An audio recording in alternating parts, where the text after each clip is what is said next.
शाम क्रैकर में आप सभी का स्वागत है।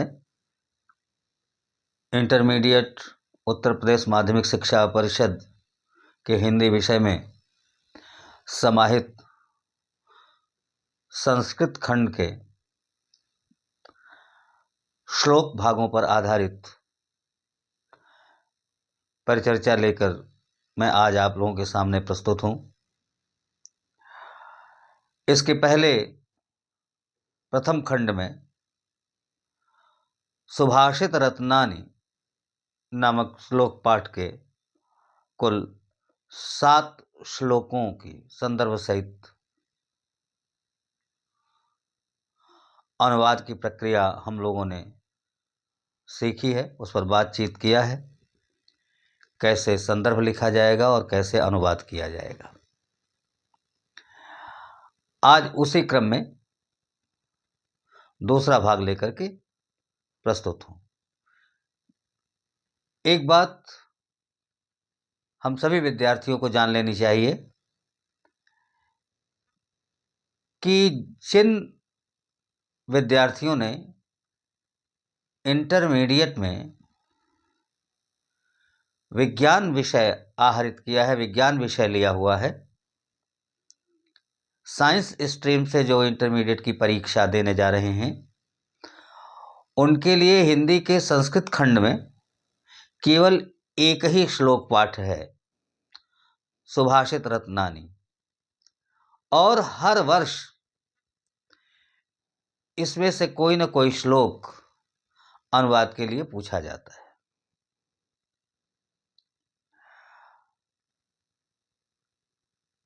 जो गद्य पाठ हैं, जैसे भोजस्य औदार्यम या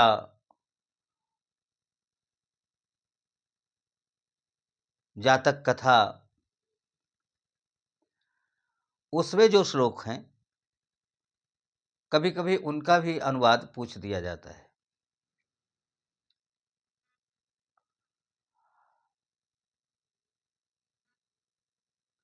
जो विद्यार्थी मानविकीय वर्ग से परीक्षा देंगे, जिसे आर्ट स्ट्रीम के नाम से भी आप जानते हैं, अब उसी का नाम ह्यूमैनिटीज हो गया है, मानविकी हो गया है,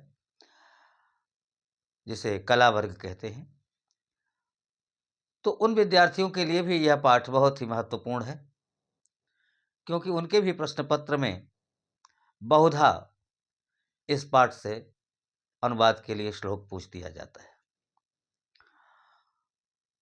तो इस आशय से यह पाठ बहुत महत्वपूर्ण है, और अगर इस पाठ को हम लोग ठीक ठाक ढंग से तैयार कर लेते हैं तो यह मान के चलिए कि हिंदी में 7 अंक हमने रिजर्व करा लिए अपने लिए। 7 अंक का यह प्रश्न होता है।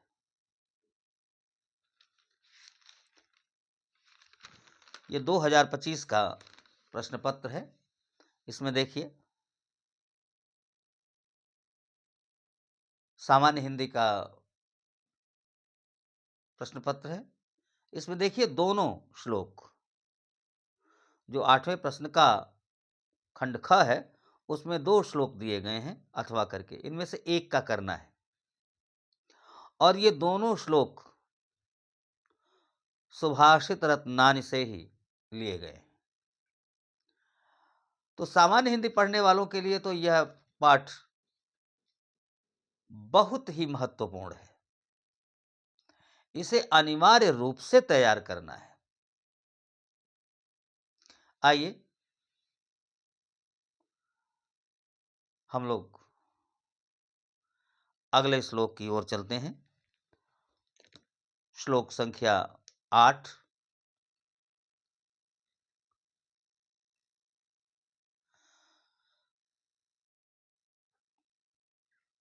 विद्या विवादाय धनम मदाय शक्ति ही परेशान परपीडनाय खलस्य साधोः विपरीत मेतत् ज्ञानाय दानाय च रक्षणाय। एक बार फिर मैं कह दूं कि संदर्भ कैसे लिखेंगे, क्योंकि बार बार ये प्रश्न उठ रहा है। तो पहले आप प्रश्न संख्या छोड़ेंगे, पहले आप प्रश्न संख्या छोड़ें। प्रश्नोत्तर संख्या 8 ख। फिर संकेत लिखें। संकेत में श्लोक का पहला शब्द और फिर श्लोक का अंतिम शब्द। फिर संदर्भ लिखें। संदर्भ कैसे लिखेंगे, फिर एक बार बता रहा हूं। प्रस्तुत श्लोक हमारी हिंदी की पाठ्य पुस्तक के संस्कृत खंड में संकलित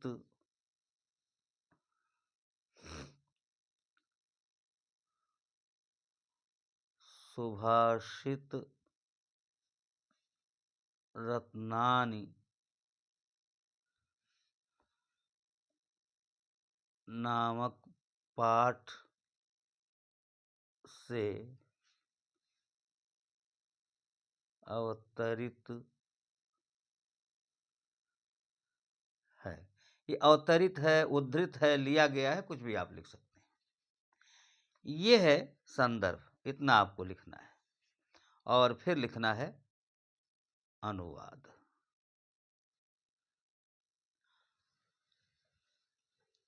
आइए हम लोग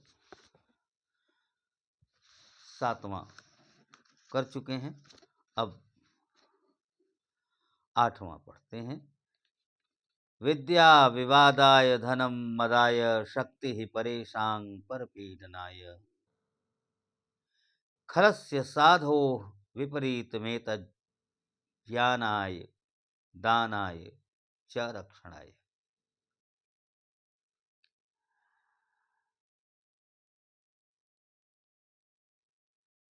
खलस्य विद्या विवादाय धनम मदाय शक्ति परेशां परिपीडनाय। यहां से देखिए, दुष्ट की विद्या विवाद के लिए, धन अहंकार के लिए, शक्ति दूसरों को दुख देने के लिए होती है।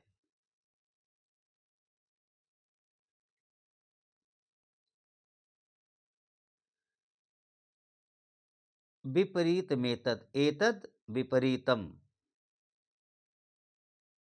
इससे विपरीत सज्जन की विद्या ज्ञान के लिए, धन दान के लिए और शक्ति रक्षा के लिए होती है। आइए इसको हम लिख दें।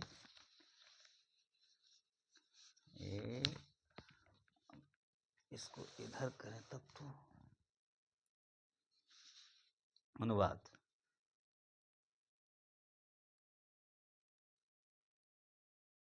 दुष्ट की, खल माने दुष्ट,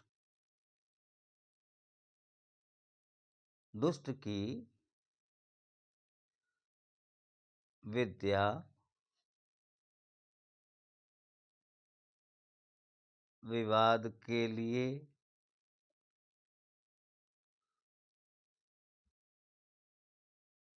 धन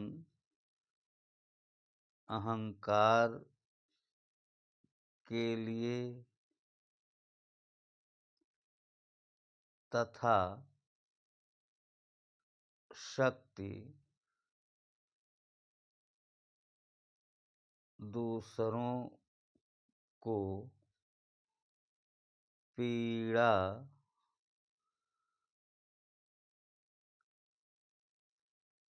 देने के लिए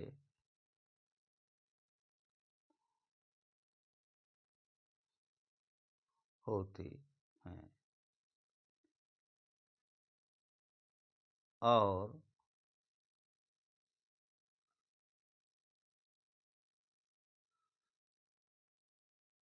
सज्जनों में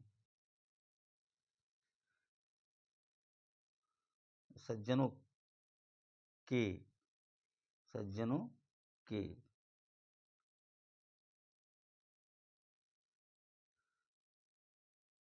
विद्या ज्ञान के लिए सज्जनों की और यहाँ से देखिए गलत हो रहा है, छूट रहा है, होती है और इसके विपरीत एतत् इसके विपरीत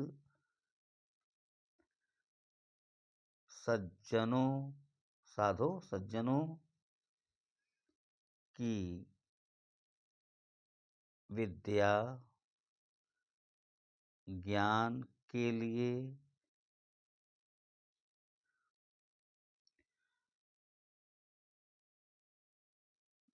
धन दान के लिए एवं शक्ति दूसरों की रक्षा के लिए होते हैं होती है। ये अनुवाद हुआ।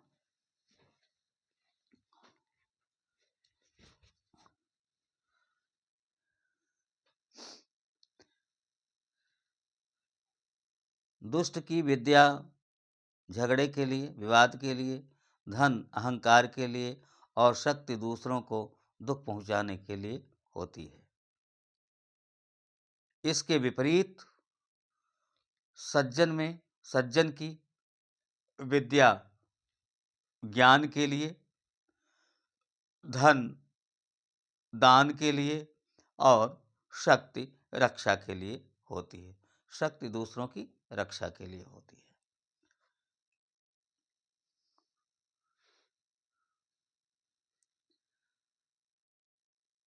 8वां आइए, बहुत महत्वपूर्ण है। सहसा विदधीत न क्रियाम अविवेकः परम आपदाम पदम वृणते ही विमृश्य कारिणं गुणलुब्धा स्वमेव संपदा। ध्यान पूर्वक सुनिए। सहसा विदधीत न क्रियाम। सहसा माने अचानक या बिना विचारे। सहसा विदधीत न क्रियाम, सहसा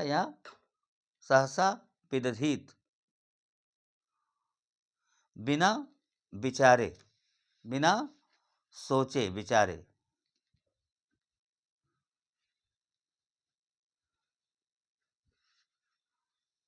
न क्रियाम, कोई भी कार्य नहीं करना चाहिए। न क्रियाम, कार्य नहीं करना चाहिए। सहसा विदधीत न क्रियाम, सहसा अचानक या बिना विचारे, विदधीत न क्रियाम, किसी भी कार्य का विधान नहीं करना चाहिए या किसी भी कार्य को नहीं करना चाहिए। क्यों? अविवेक परम आपदाम पदम। अविवेक अविवेक का माने अज्ञान या विवेकहीनता महान विपत्ति का कारण होती है। बिना विचारे कोई भी कार्य नहीं करना चाहिए, विरहित करना चाहिए।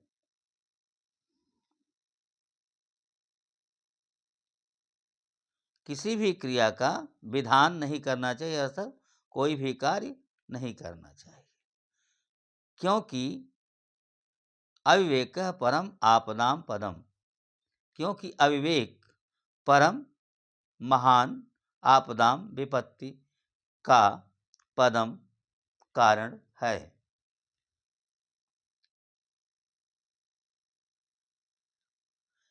बिना विचारे कोई भी कार्य नहीं करना चाहिए, क्योंकि अविवेक महान संकट का कारण है, महान विपत्ति का कारण है, महान आपदा का कारण है। परम आपदाम पदम, महान बहुत बड़े संकट का कारण है। वृणते ही विमृश्य कारिणं गुणलुब्धा स्वमेव संपदा। विमृश्य कारिणम माने होता है सोच विचार कर कार्य करने वाले या विवेक पूर्वक कार्य करने वाले।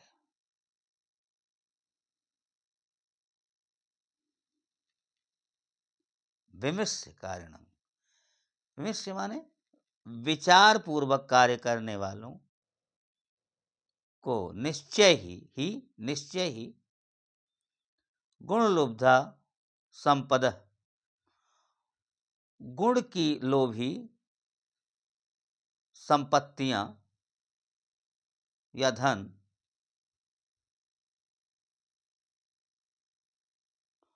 स्वयं ही वृणते चुन लेती हैं, वर्ण कर लेती हैं।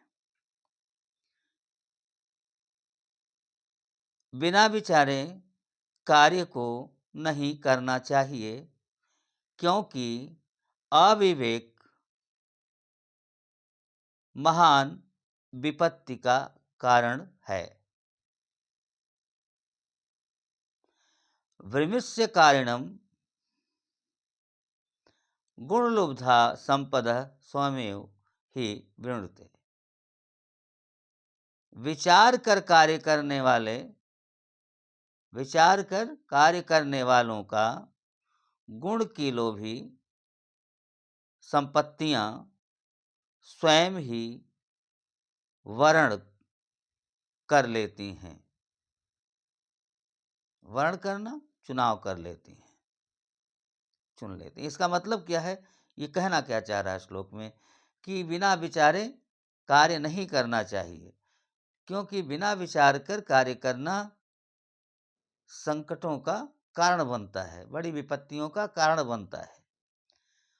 और जो लोग विचार करके कार्य करते हैं, सारी संपत्तियां उनके पास स्वयं आ जाती हैं, क्योंकि संपत्तियां गुणों की लोभी होती हैं, गुणों को चाहने वाली होती हैं। तो गुणों की लोभी संपत्तियां विमृश्य कारिणम, सोच विचार कर कार्य करने वालों को स्वयं चुन लेती है।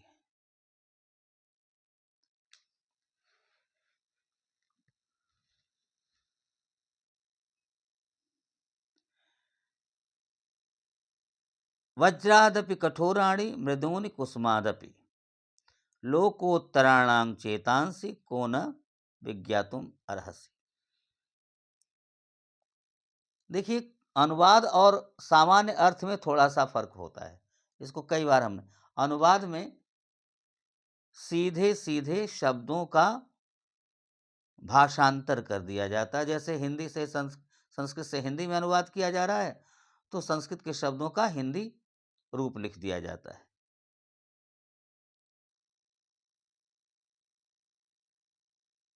आइए, वज्रादपि कठोराणि मृदूनि कुसुमादपि लोकोत्तराणां चेतांसि को न विज्ञातुमर्हसि।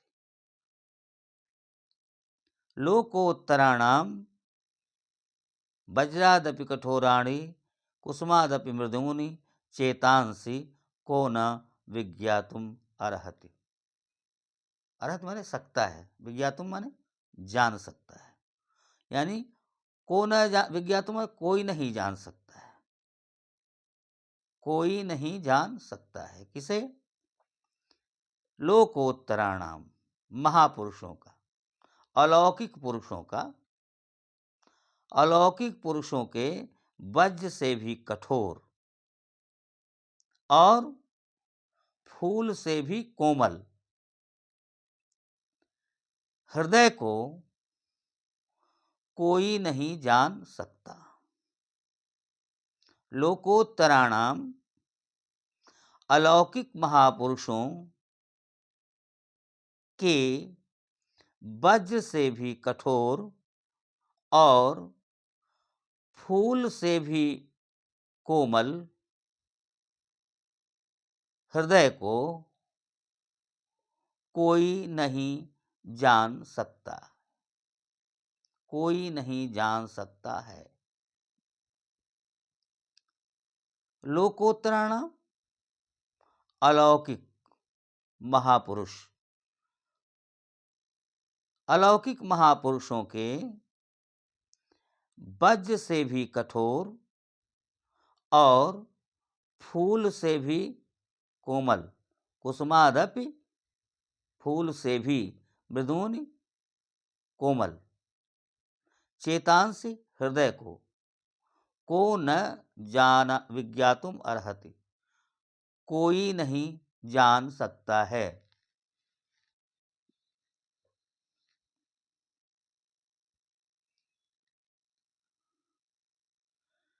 प्रीणाति यः सुचरितैः पितरं स पुत्रो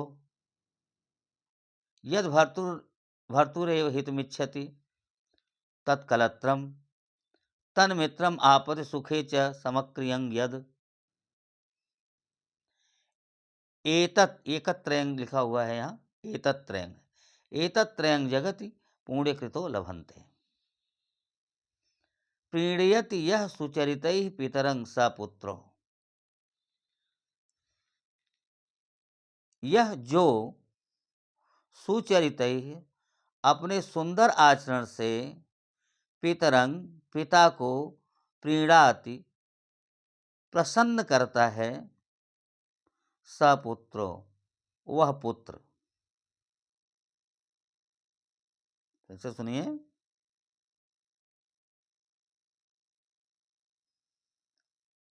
पिता को अपने सुंदर आचरण से जो आनंदित करता है, प्रसन्न करता है, वह पुत्र। यद भर्तुरेव हितमिच्छति तत्कलत्रम, जो पति के कल्याण की इच्छा करती है, पति का कल्याण चाहती है, वह पत्नी, कलत्रम पत्नी, कलत्रम पत्नी।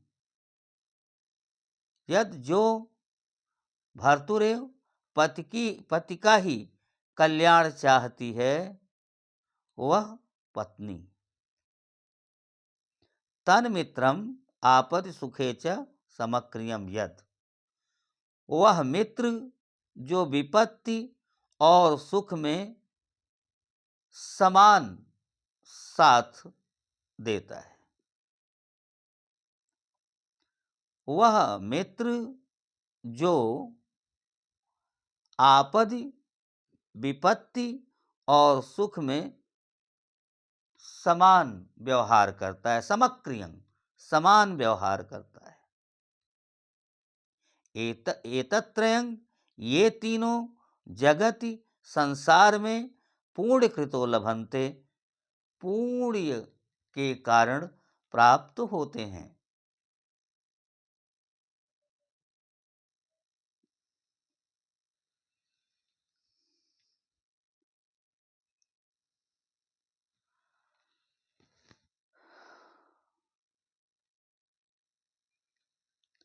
इसके बाद है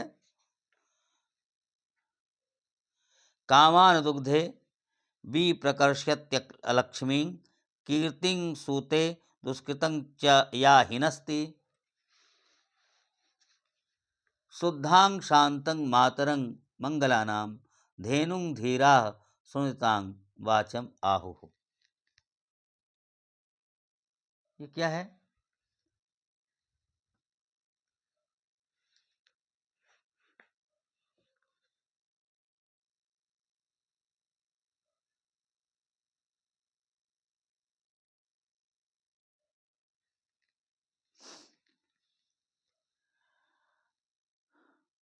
कामान दुग्धे, कामान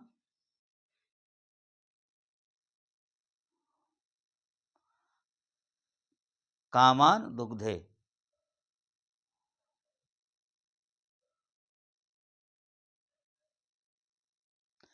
काम का अर्थ होता है अभिलाषा या इच्छा।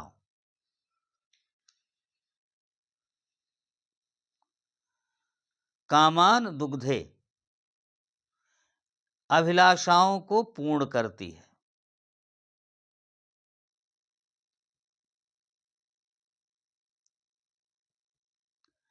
विप्रकर्षयत अलक्ष्मीं, अलक्ष्मी निर्धनता, विप्रकर्षयत दूर करती है, निर्धनता को दूर करती है। कीर्तिं सूते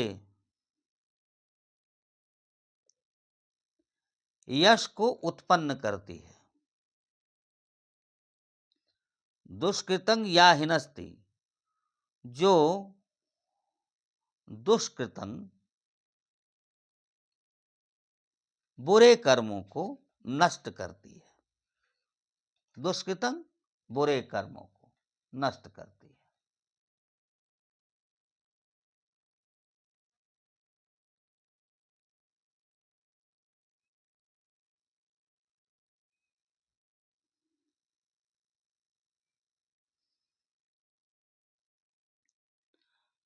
दुष्कृतम बुरे कर्मों को या पाप कर्मों को, कामान दुग्धे विप्रकर्षयत लक्ष्मी इच्छाओं को पूर्ण करती है, दुहती है या पूर्ण करती है, देती है।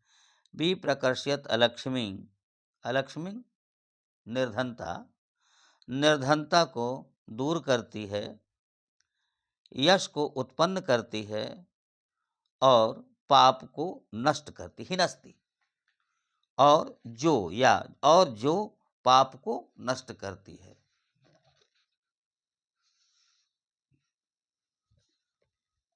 शुद्ध, शांत और मंगल की माता के स्वरूप।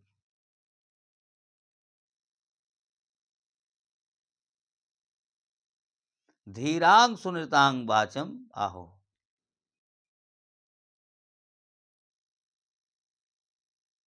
संतों के सुनितांग सुनृतांग सत्य और सुंदर वाणी को धेनु कहा गया है, गाय कही गई। कैसी गाय कही गई है? अब ऐसे देखिए, धीरा संतों की सुंदर और सत्य वाणी को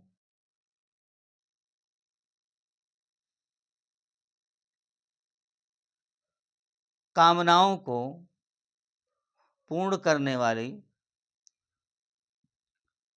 निर्धनता को दूर करने वाली, यश को उत्पन्न करने वाली, पाप को नष्ट करने वाली, शुद्ध, शांत और कल्याण की माता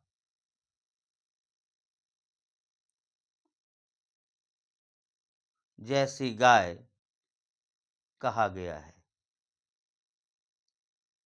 आहु कहा गया।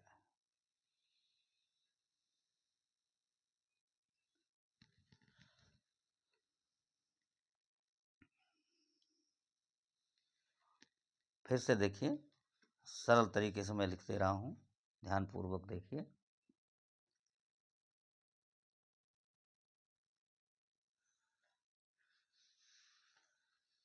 धीरा सुनितांग वाचम आहो, ज्ञानियों ने सुंदर सु और अनृतांग सत्य वाणी को कहा है। क्या कहा है?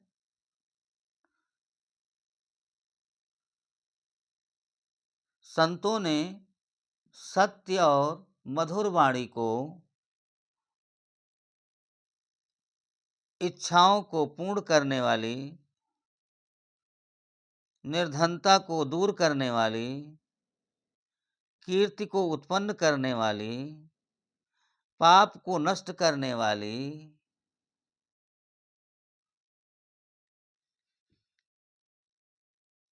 शुद्ध, शांत और मंगलों की माता रूपी गाय कहा है।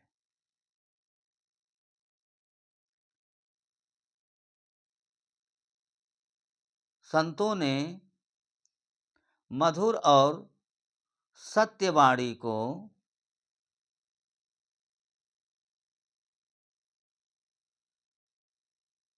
इच्छाओं को पूर्ण करने वाली,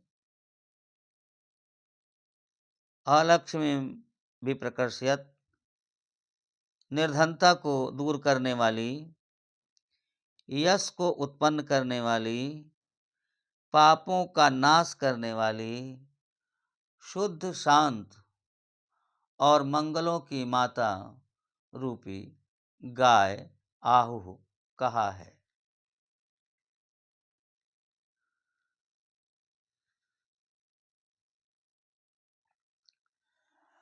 आइए,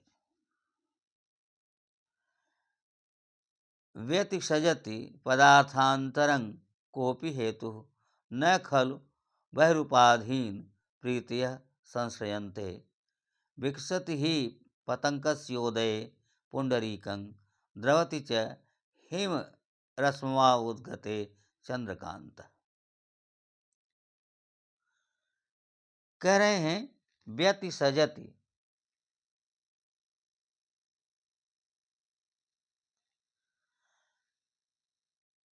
पदार्थांतरं कोपि हेतु, पदार्थों के भीतर कोई कारण व्यतिसजति प्राप्त होता है या रहता है।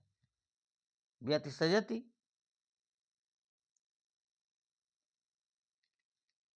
होता है, रहता है। व्यतिसजति पदार्थांतरम, पदार्थों के अंतर में, मध्य में, बीच में कोई कारण होता है या पदार्थों में कोई आंतरिक कारण होता है। व्यतिसजति होता है। न खलु बहिरूपाधीन प्रीतियः संश्रयन्ते, बहिरूपाधीन बाहरी कारणों से प्रीतियः न संश्रयन्ते, बाहरी कारणों से प्रेम उत्पन्न नहीं होता।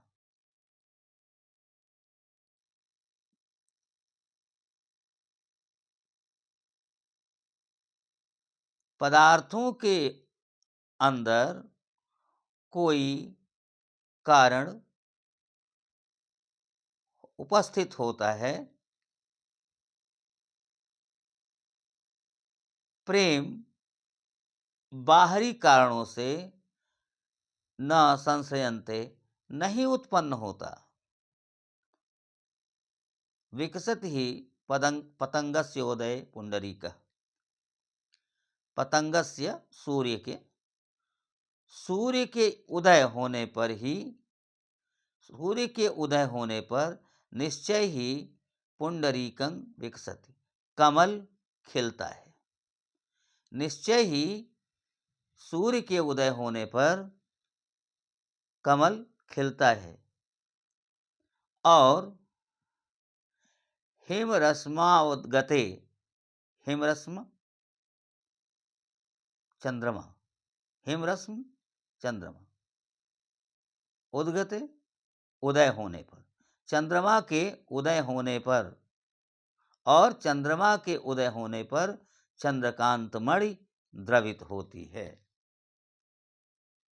पदार्थों के अंतर में कोई कारण रहता है, विद्यमान है।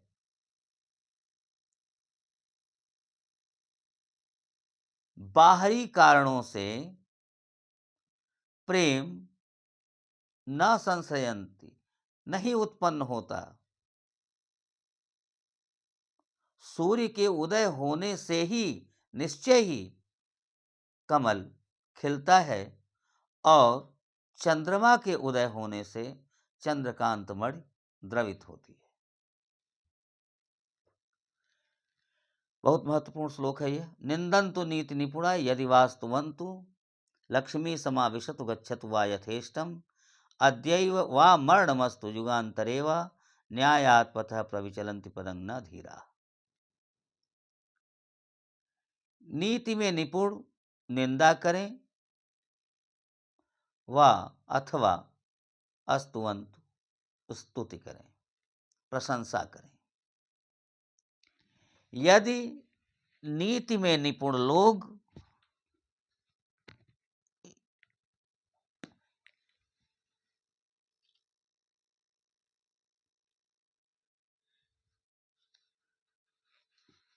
नीति में निपुण लोग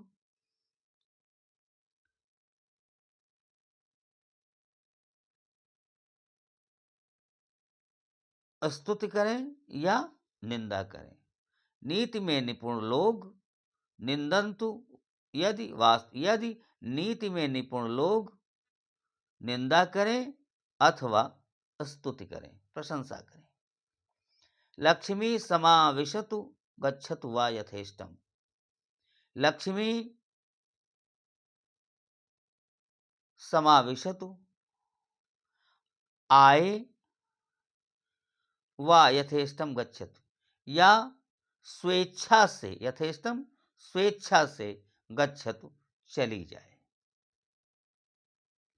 अद्यैव वा मरणमस्तु, अथवा आज ही मृत्यु हो जाए।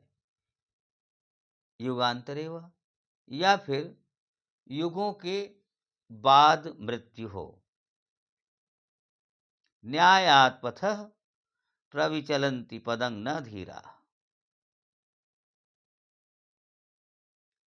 धैर्यवान न्याय के पथ से अपने कदम विचलित नहीं करते, हटाते नहीं। न्याय के पथ से अपने कदम विचलित नहीं करते। कौन? धीरा, धैर्यवान पुरुष न्याय के मार्ग से अपने कदम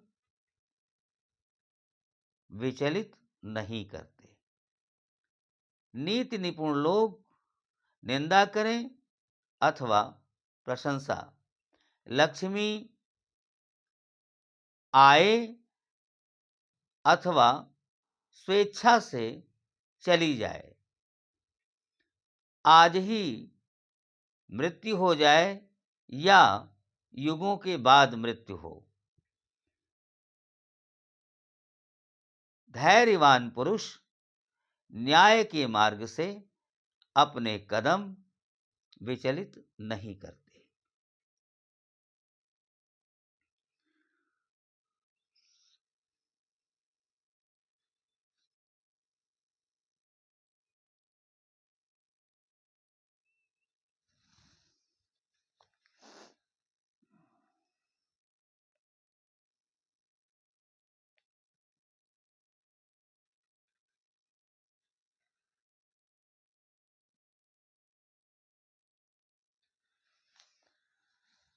ऋषयोः राक्षसीमाहुः वाचम् उन्मत्त अदृप्तयोः, सा योनिः सर्ववैराणां सा ही लोकस्य निर्ऋतिः।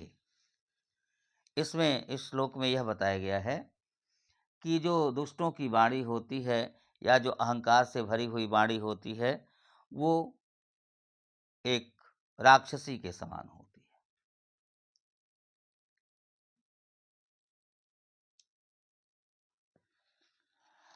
ऋषियो राक्षसीम आहु वाचम उन्मत्त अदृप्तयो अदृप्तयो। उन्मत्त और अहंकारी, उन्मत्त और अहंकारी, उन्मत्त और अहंकारी लोगों की वाणी को ऋषियों ने राक्षसी कहा है, आहु कहा है। उन्मत्त और अहंकारी लोगों की वाचम वाणी को ऋषियों ने राक्षसी कहा है। सा योनि वह सर्व वैराणाम सभी प्रकार के शत्रुओं की जननी है।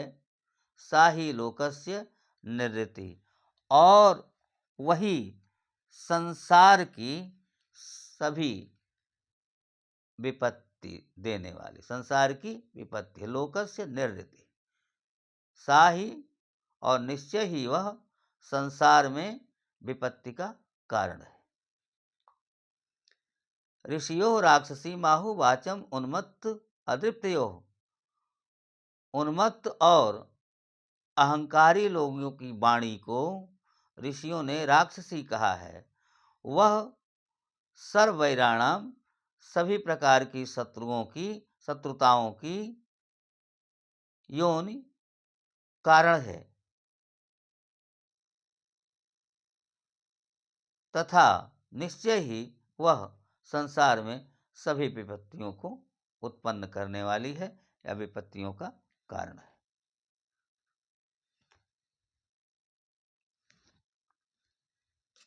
ऋषियों ने उन्मत्त और अहंकारी लोगों की वाणी को राक्षसी कहा है। वह सभी प्रकार की शत्रुता की जननी होती है तथा निश्चय ही संसार के विपत्ति का कारण होती है। इस तरह से सुभाषित रत्नानि के सभी 15 श्लोकों का अनुवाद हो गया। संदर्भ जैसे मैंने कहा है वैसे लिखना है आपको। विज्ञान वर्ग के विद्यार्थियों को अनिवार्य रूप से यह 15 श्लोकों के अनुवाद जानने चाहिए, क्योंकि इसमें से एक श्लोक अनिवार्य रूप से आएगा। कला वर्ग वालों को भी इसे तैयार कर लेना चाहिए, क्योंकि इसमें से कोई न कोई श्लोक हर साल पूछा जाता है। तो इसलिए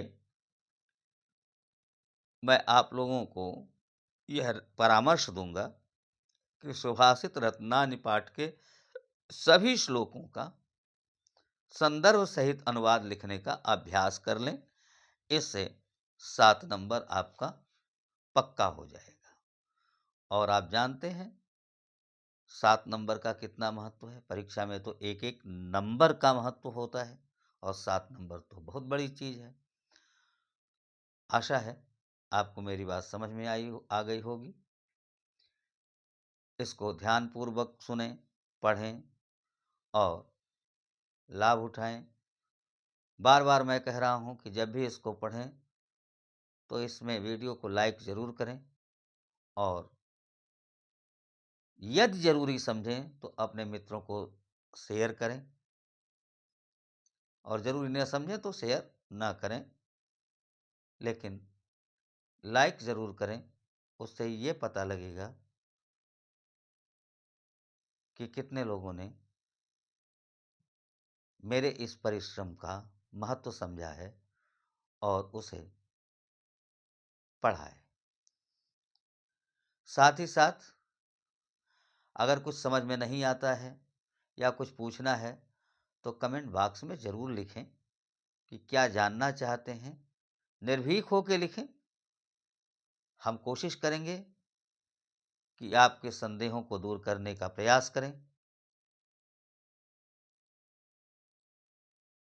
फिर एक बार परीक्षा में अच्छी सफलता की शुभकामना के साथ धन्यवाद।